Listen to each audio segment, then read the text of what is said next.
This week, I'd like to talk to you about anxiety.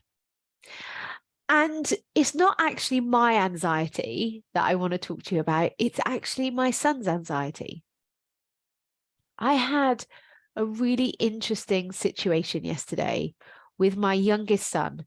I had taken him to hospital to have his cast removed on his arm. It's been on for 4 weeks. And he didn't really want to go back to school afterwards, but I was like, mate, we've got to go to school. So we're going back to school. He got himself so worked up that by the time we actually got to school, I couldn't actually get him out the car. He was thinking, I can't do it. I can't go in. And he was frightened. And in that moment, it didn't matter what I had said to him. He was not budging. And I've been reflecting on this since. I was very calm to begin with, and I was telling him he can do hard things and that his primal brain is just freaking out and that's not a problem, but he can go in anyway. And it was getting closer and closer to a time when I had to leave to come back and coach a client. And I then noticed that I started to get frustrated. And then I started to have this thought, I don't know what to do. I don't actually know what to do here, because gone are the days when they're toddlers and you just pick them up and you put them wherever you want them to go. But I physically can't do that now, and it's not appropriate to do that now. So I ended up actually going in and asking one of the teachers if they could help me. And the teacher came out to the car and she was brilliant with him, but there was no response. He was, by this point now, hid in his coat. He wasn't showing his face, and we just weren't able to get through to him in a way that calmed him down. And I think it's fascinating how children don't have the ability to rationalize. They don't have the ability to think logically. Their prefrontal cortex is not developed.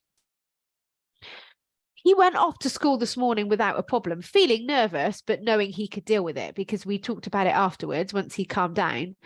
But in that moment, he was in a very survival state. I ended up just loving on him, really. I ended up just hugging him, telling him I loved him. The teacher and I agreed that we're not going to get him out the car, so I took him home. And I just sat and cuddled him for about an hour, because then not only was he feeling fear of going into school, he was also then embarrassed. And when we're embarrassed and we feel a little bit shameful of ourselves, we hide away. And that's exactly what he was doing. I wouldn't expect anything different from a child. However, as adults, once our prefrontal cortex is developed, we have a decision. We can decide. We can actually think logically, and we are able to calm ourselves down. We're able to access that rational part of our brain, and we're able to put our hand on our heart, take a deep breath, and just remind ourselves that we're fine. Now, I say that as if it's really easy, and the reality actually is that it's not easy at all. It takes practice. It's a skill that we have to learn and then practice.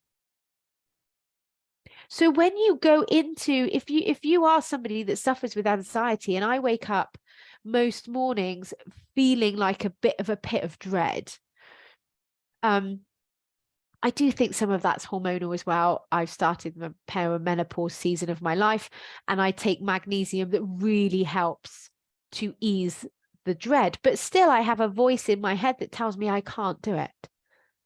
I can't do it. I can't do the school run. I can't get my children to school. I can't coach my clients. I can't meet that person virtually via Zoom.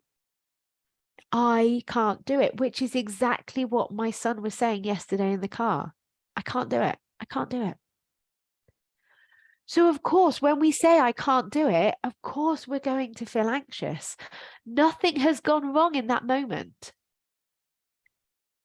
But we don't, as adults, we don't need to allow anxiety to manage our life. We don't need to give anxiety the control of the car. We don't need to put anxiety in the driver's seat. So what I do with myself when I'm feeling anxious, when I feel that pit of dread, is I put my hand on my heart. I take a deep breath and I tell myself I'm safe to feel anxiety. I know logically that thought I can't do it isn't true because I do it all day, every day. I do it. I get my kids to school all the time. So I can do it. It's just in that moment, my brain's having a bit of a freak out. My primal brain is in fear mode. And for me, when I go into fear, I freeze. But you might fight. You might flight, or there's fawn or freeze. I freeze.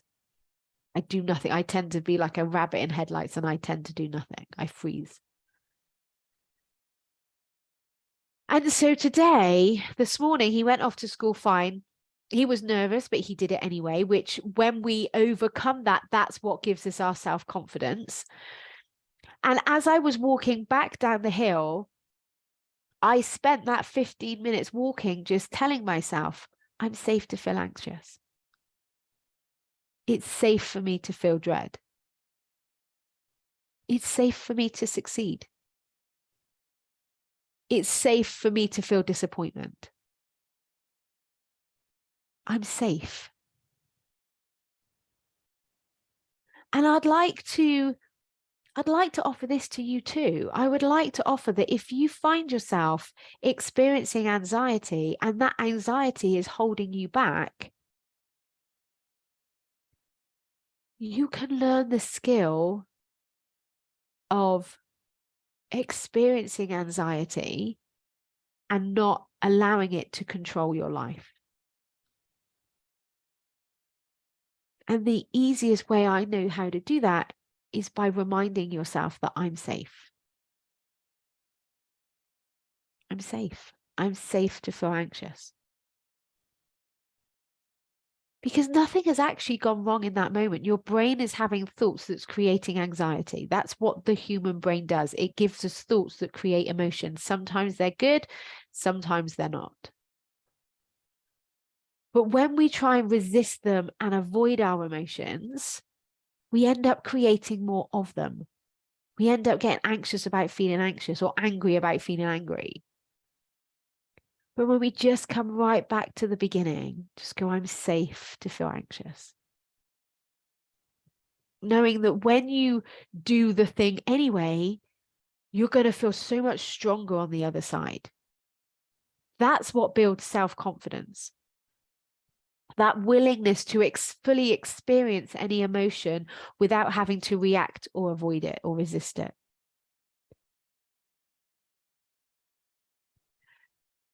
So my son has now learned that it's not a problem to feel anxious. It's also not a problem to feel embarrassed. And because I loved him through that, I also hope that I taught him that those emotions are not a problem. We don't need to add shame or judgment or criticism on top of it. So if you're listening to this and you're struggling with your own anxiety or you're struggling with your children's anxiety, I can help you. I can help you learn the skill of processing and experiencing your emotions instead of avoiding them, eating them away, or allowing them to control your life. And I know that sounds shit. I know you're probably like, Nikki, I do want to experience my negative emotions. But what I'd like to suggest is that you're feeling crap anyway. The resistance of them, the reacting to them, the avoidance of them isn't making you feel good. You're not feeling energized or positive or happy. It's holding you back. Avoiding and resisting our emotions don't create the life that we want. They don't create the version of us that we want. And we're not taught how to do that. And I would love to teach you how to do that so that you actually create a life that you want to live. You create a body that you want to be in. You create deliberateness and control over your life, because you can have that when you learn this skill. So please get in touch. I'd love to help you. Have an amazing week. Bye.